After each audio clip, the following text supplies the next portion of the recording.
মোৰ ছাত্ৰ ছাত্ৰীসকল, আজি তোমালোকলৈ ৰূপৰ জ্যোতিপ্ৰসাদ আগৰৱালাৰ এটা সৌৰ্যবীৰ্যশালী অতি মধুৰতম কবিতা তোমালোকৰ পাঠ্যপুথিৰ অন্তৰ্ভুক্ত জনতাৰ আহ্বান কবিতাটোক লৈ আহিছোঁ। পোনছাতেই কৈ লওঁ কথাটো এইটো যে আমি কোনো ধৰণৰ বৃহৎ এটা আলোচনাৰ কাৰণে আৰম্ভ কৰিব বিচৰা নাই, সামগ্ৰিকভাৱে থুলমূল এটা আভাস দিব বিচাৰিছোঁ। আহিছোঁ পোনছাতেই আমি কবিতাটোৰ মাজলৈ। আগৰ দৰে পুনৰবাৰ প্ৰথমতেই কৈ লওঁ এইটো কথা, সদায় মন কৰিবা কবিতা এটাৰ আলোচনাৰ ক্ষেত্ৰত বা বুজি পোৱাৰ ক্ষেত্ৰত কবিজনৰ মানসিক অৱস্থাটো আৰু কোনটো প্ৰেক্ষাপটত কবিতাটো তেওঁ লিখিছে সেই কথাটো। আমি এটা কথা জানো, ৰূপৰ জ্যোতিপ্ৰসাদ আছিলে ৰূপান্তৰৰ পূজাৰী, হয়নে? তেওঁ বিচাৰিছিলে ৰূপান্তৰেহে জগত ধুনীয়া কৰে, এই মোৰ গায়ত্ৰী মন্ত্ৰ। আৰু সেই গায়ত্ৰী মন্ত্ৰৰ আধাৰত তেওঁ যি সপোন ৰচিছিলে সুন্দৰ এখন সমাজ, যিটো সময়ত আমাৰ ব্ৰিটিছে কি কৰিছিলে, আমাক ধৰাশায়ী কৰি তুলিছিলে। সেই ব্ৰিটিছৰ ধৰাশায়ী অৱস্থাটোৰ দিগ্ভ্ৰান্ত হোৱা আমাৰ অসমীয়া সমাজখনক উদ্ধাৰ কৰাৰ আছিলে সেই সময়ত কেৱল জ্যোতিপ্ৰসাদ আগৰৱালাই নহয়, সেই সময়ৰ আটাইখিনি কবি সাহিত্যিকৰ একমাত্ৰ লক্ষ্য আৰু উদ্দেশ্য, হয়নে? গতিকে প্ৰেক্ষাপটৰ দৃষ্টিৰে আমি এই কথাটো যদি চাই যাওঁ যে ৰূপৰ জ্যোতিপ্ৰসাদ আগৰৱালাৰো সাহিত্যিক প্ৰেক্ষাপট বা তেওঁৰ মনোজগতৰ প্ৰেক্ষাপট আছিলে সেইটো যে সেই সময়ত ব্ৰিটিছৰ কৰাল গ্ৰাসত আমাৰ অৱদমিত হৈ থকা অসমীয়া চেতনাক কেনেকৈ ঊৰ্ধ্বমুখী কৰিব পাৰি, কেনেকৈ উত্তৰণ আনিব পাৰি। এতিয়া এই যিটো কবিতা, এই কবিতাটোৰ ঘাই সুৰটো কি মন কৰিবা, শিৰোনামটোলৈ মন কৰা। নামটো হৈছে কি, জনতাৰ আহ্বান। ক নহয় দেই, অৰ্থাৎ জনতাক আহ্বান নহয়, জনতাৰ আহ্বান। সেই সময়লৈকে গোটেই কবি সাহিত্যিকসকলৰ লেখাৰ কাঠামোটো আছিলে কি, যে জনতাক জাগ্ৰত কৰোঁ, কাৰণ জাগ্ৰত জনতাৰ চেতনাইহে আনি দিব পাৰে স্বাধীনতাৰ বুনিয়াদটো, হয়নে? যদি জনতা চেতনা জাগ্ৰত নহয় জনতাৰ, তেতিয়া কি হ'ব, সকলোবোৰ ফুটুকাৰ ফেন হৈ পৰিব। কোনোবা 10জনে একো কাম কৰিব নোৱাৰে, হয়নে? ৰাইজে লগ লাগিহে কামটো কৰিব পাৰিব। সেই হেতুকে গোটেই কবি সাহিত্যিকসকলৰ যিটো হেঁপাহৰ বস্তু, জনতা জাগ্ৰত হ'ব, সেই জনতা জাগ্ৰত হ'ব কথাটো হৈ গ'ল ইতিমধ্যে। অৰ্থাৎ জনতাক আহ্বান নহয়, জনতাৰ আহ্বান হৈ গ'ল। কবি সাহিত্যিকসকলে যি বিচাৰি আছিলে জনতাৰ আহ্বান, আহক আহক, আমি তেওঁলোকক আহ্বান কৰাটো নহয়, জনতাক আহ্বান নহয়, জনতাৰ আহ্বান হওক, তেওঁলোক জাগি আহক। আৰু সেইটো ইতিমধ্যে এই যে হৈ গ'ল, এই হৈ যোৱাৰ পটভূমিৰ পৰৱৰ্তী সময়তেই এই কবিতাটো ৰচনা। ঠিক আছে, আকৌ এবাৰ মন কৰা, জনতাৰ আহ্বান অৰ্থাৎ জনতাই নিজেই কৰা আহ্বান। এতিয়া আহ্বানটো কি সেইটো দেখা। আহ্বানটো হৈছে জনতা এতিয়া চেতনা উদ্দীপ্ত হৈছে, জনতাৰ চেতনা উদ্দীপ্ত হৈছে। পিছলৈ আছে এটা বাক্য যে আজি জনতাৰ পংকজ ৰূপ জাগে পদুমৰ দৰে। পংকজ ৰূপ মানে পংকজ জন্মা, বোকাত জন্মা। বোকাত কিয়? সেই যে পংকিলময় অৱস্থাটোত জনতা কি হৈ আছিলে, তাত জনতা জনাৰ্দন তাতেই একেবাৰে গেলা পচা অৱস্থা তাত সোমাই আছিলে। আৰু এই যে জনতা ওলাই আহিছে, বোকাৰ মাজৰ পৰা সুন্দৰ হৈ ওলাই অহা যিটো ৰূপ, পদুমৰ লেখীয়া তুলনা কৰিছে। বোকাত কি ফুলে? পদুম ফুলে, হয়নে? আৰু সেই বেয়া অৱস্থাটোৰ পৰা কি ফুলিছে? পদুম সদৃশ হৈ পেলাই এতিয়া জনতা ফুলিছে। আৰু সেইকাৰণে আচলতে একেবাৰে পহিলাতে কৈছে কি বুলি, সেই মোৰ আলোক পূজাৰী প্ৰাণ, আজি সুন্দৰৰ পূজা থাপনাত যাচিবি কিহেৰে সুৰস উপচাৰ, গাবি কি ৰাগ পুৱা সন্ধিয়াৰ গান। তুমি চোৱা, তোমাৰ খুব মন গৈ আছে এটা লেপটপ ল'বলৈ, তোমাৰ খুব মন গৈ আছে এখন বাইক ল'বলৈ, মাহঁতৰ অৱস্থা পাতিয়ে সেইটো কথা নক'বও পাৰে তোমাক লাগ বুলিলে লৈ দিবলৈ, সেইকাৰণে তুমি খুব মনেই বিচাৰি আছা যদিও কথাটো ঘৰত জনাব পৰা নাই। কিন্তু অকস্মাত তুমি আজি কলেজৰ পৰা গৈছা, গৈ পেলাই ঘৰত উপস্থিত হৈছা, দেখিছা কিবা এটা ঢাকি থোৱা আছে, কাপোৰখন আঁতৰাই দিছা, দেখিছা বাইকখন যিটো তুমি বিচাৰি আছিলা।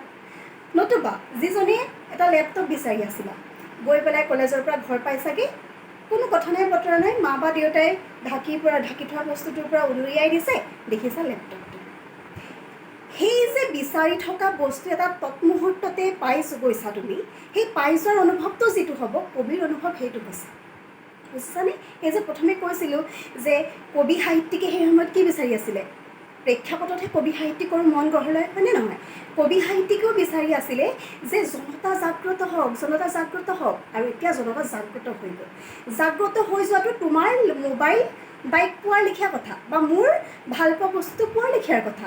গতিকে সেই ফূৰ্তিতে কবিয়ে নিজক কৈছে দেই, মনত ৰাখিবা, মোৰ দৃষ্টিৰে সেইটো যে সেই মোৰ আলোক পূজাৰী প্ৰাণ। তেওঁ আলোকক উপাসনা কৰে, তেওঁ পোহৰক উপাসনা কৰে। সেই পোহৰ কি? সেই পোহৰ আচলতে জনতা। য'ত জনতা শূন্য তাত গোটেইখন মৃত্যুতুল্য, মৰত সেইখন গোটেইখন মৃত্যুলোক। য'ত জীৱ থাকিব সেয়াহে জীৱলোক, হয়নে?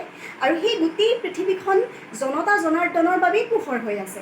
আৰু গতিকে চাবা, কবি কৈছে যে সেই আলোক পূজাৰী প্ৰাণ, নিজৰ প্ৰাণৰ কথা কৈছে, যি প্ৰাণে অনৰ্গল বিচাৰে পোহৰ আহক, পোহৰ আহক।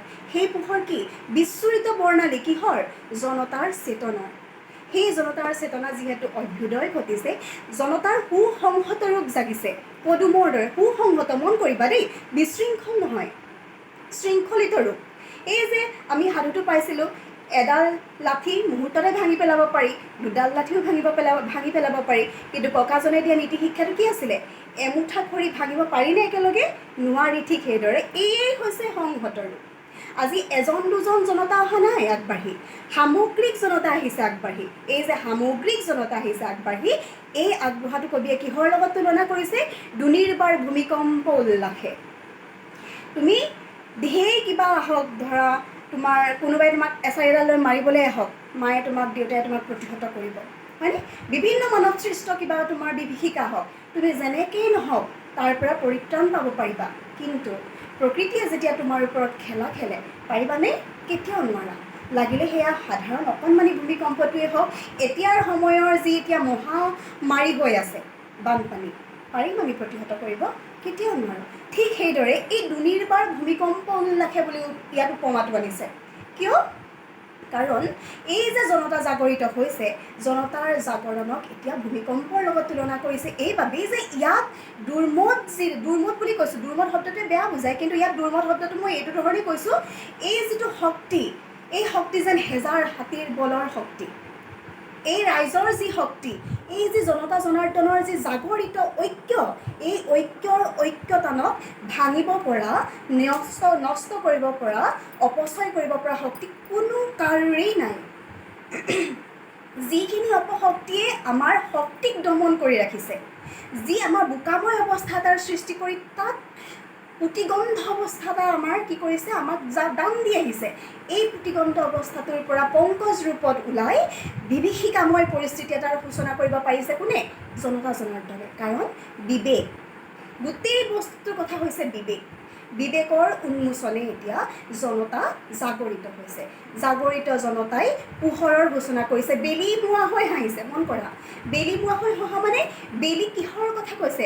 বেলি ইয়াত কেৱল সূৰ্য হৈ থকা নাই, কবিতাই হেজাৰ কথাৰ সূচনা কৰিব পাৰে, হয়নে?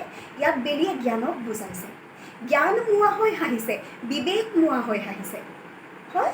আৰু সেই বিবেক মুৱা হৈ হহা জনতা জনাৰ্দনে এতিয়া কি কৰিছে? পংকজ ৰূপত বোকা ফালি ওলাই আহিছে, ভূমিকম্পৰ দৰে উল্লাসী, কালেও ভয় নকৰাকৈ দুনিৰ্বাৰ হৈ নিজৰ বিবেকৰ জোৰত ওলাই আহিছে। আৰু এই যে ওলাই আহিছে, কিহৰ কাৰণে? জনতন্ত্ৰ প্ৰতিষ্ঠা কৰিবৰ কাৰণে। জনতন্ত্ৰ মানে ৰাইজৰ বাবে, ৰাইজৰ দ্বাৰা ৰাইজৰ চৰকাৰ, প্ৰকৃতাৰ্থত যি গণতন্ত্ৰ, সেয়া স্থাপন কৰিবৰ কাৰণে।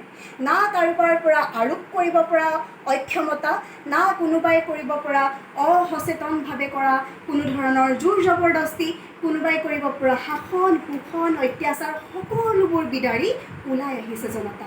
জনতাৰ আহ্বান সেইকাৰণে, বুজি পাইছা? জনতাক আহ্বান নহয়। এই যে নিজৰ যি বিবেক কি কৰিছে? উৎকীৰ্ণিত হৈছে, ভূমিকম্পৰ দৰে বিকশি উঠিছে, গোটেইখন হতচকিত কৰিবলৈ এতিয়া বিবেকৰ দ্বাৰা জাগ্ৰত হৈ উঠিছে, এয়াই হৈছে জনতাৰ আহ্বান। সেই জনতাৰ আহ্বানে কি আনিব পাৰিব? স্বতন্ত্ৰতা। যি স্বতন্ত্ৰতাত কোনো পৰাধীনতা নাথাকে, জনতন্ত্ৰ প্ৰতিষ্ঠা হ'ব। যি জনতন্ত্ৰই কি কৰিব? প্ৰত্যেকৰে স্বাধীনতা আনিব। সেয়াই হৈছে জনতাৰ আহ্বান। গোটেই আহ্বানটো জনতাৰ দেই, কোনো কবিৰ নহয়, কোনো সাহিত্যিকৰ নহয়। পৰিৱৰ্তন হৈছে ক'ত? জনতাৰ বিবেকত। আৰু সেই পৰিৱৰ্তন কামিতাই হৈছে ৰূপান্তৰেহে জগত ধুনীয়া কৰে, এই মোৰ গায়ত্ৰী মন্ত্ৰ। কবি সাহিত্যিকৰ সেই অন্তৰাত্মাৰ যি পোহৰ, সেই পোহৰ জাতিষ্কাৰ ক'ত হ'ব? জনতাৰ মাজত, হয়নে নহয়? লেখকৰ লেখাই পূৰ্ণতা পাব পাঠকৰ মাজত। ঠিক সেইদৰে কবি সাহিত্যিকৰ সমগ্ৰ মানসিক চেতনাই পৰিপূৰ্ণতা পাব পাঠকৰ অৰ্থাৎ বিবেচনাত, পাঠকৰ হৃদয়ত, আৰু সেই হৃদয় উন্মোচিত হৈছে। সেই উন্মোচিত হোৱাৰ কাৰণে এয়া জনতাৰ আহ্বান, জনতাক আহ্বান নহয়। এই শব্দটো যদি তুমি মনত ৰাখা, জনতাক আহ্বান নহয়, জনতাৰ আহ্বান, তেতিয়াই হৈ যাব গোটেই কবিতাটোৰ সাৰমৰ্মৰ উপলব্ধি। সামগ্ৰিকভাৱে বুজালোঁ, যত্ন কৰিবা, কিবা যদি বুজি নোপোৱা জনাবা, যিমান পাৰোঁ সোনকালে কথাখিনি জনাবলৈ মই চেষ্টা কৰিম বাৰু। বাকী আকৌ এবাৰ কৈছোঁ, সদায় প্ৰেক্ষাপটটো আৰু কবিৰ মনস্তত্বটো অধ্যয়ন কৰি ল'বা। আকৌ কবিতাৰ শিৰোনামটো চাই ল'বা, জনতাৰ আহ্বান, জনতাক আহ্বান নহয়। যিহেতু লেখকে ইতিমধ্যে পাই গৈছে, পাই যোৱাৰ কাৰণে তেওঁ পোহৰ উন্মিলিত হৈ পেলাই আলোক পূজাৰী প্ৰাণ তেওঁ নিজেই জাগ্ৰত হৈ উঠিছে। বুজি পালা নহয়? সেইটোৱে গোটেই কবিতাটো, জনতাক আহ্বান নহয়, জনতাৰ আহ্বান। ৰ আৰু কৰ পাৰ্থক্যটো বুজি পাবা, কবিতাটো সম্পূৰ্ণ হৈ যাব। আহিছোঁ, ধন্যবাদ।